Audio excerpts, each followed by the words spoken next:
Salida, Colorado, a small town nestled at the foot of the Rockies. Watching over this tiny mountain hamlet is an angel, the angel of Charbonneau. The ghostly image appears every spring when the snow melts. Why it appears is a mystery, but to this brother and sister, the angel is the symbol of someone very precious to them, their mother. It was a sunny day in June 1980. 8-year-old Cale and 5-year-old Brisha were playing at the park when their mother, Beverly England, left them with a friend, explaining she needed to meet with a woman. Beverly was never seen again. I was 8 years old, and it was pretty hard. It was 1 month to the day after my 5th birthday. Devastated. Who would want to do harm to this pretty young mom? The day she disappeared, their dad found Beverly's car near the park, her shoes and purse still inside. But soon after her disappearance, ugly rumors started swirling. There's talk about an affair, and that they were meeting each other to discuss it. Cale and Brisha learned over the years their mom was accused of having an affair with another woman's husband. If there's any truth to this outside affair or whatever, maybe she was in the way. And some sick soul decided that was the only way to get her out of the picture permanently. Our Denver affiliate KDVR following the story. Only recently, detectives announced their father Dale is not a suspect. But Cale, who became a cop partly because of his mother's disappearance, says a cloud of doubt and whispers followed his dad since his mother vanished. You could always feel an atmosphere of suspicion around our dad. I believe he was under the microscope quite a bit, being a teacher and staying in that small town.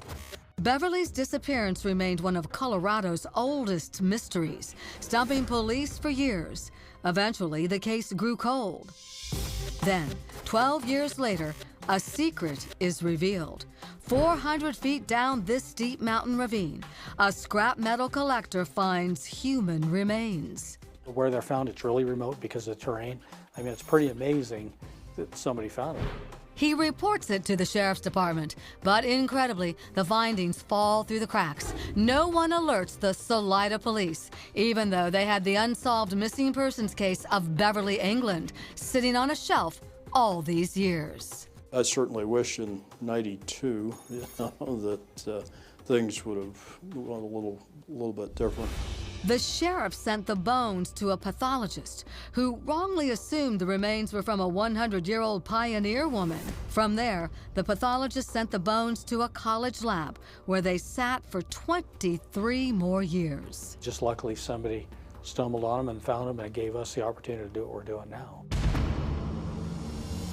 From there, they went to a lab in Fort Worth where they used new DNA technology to determine the bones were Beverly's. This technology did not exist in 1992, so when Beverly England went missing, and even when those remains were recovered, DNA was not being used for missing and unidentified cases.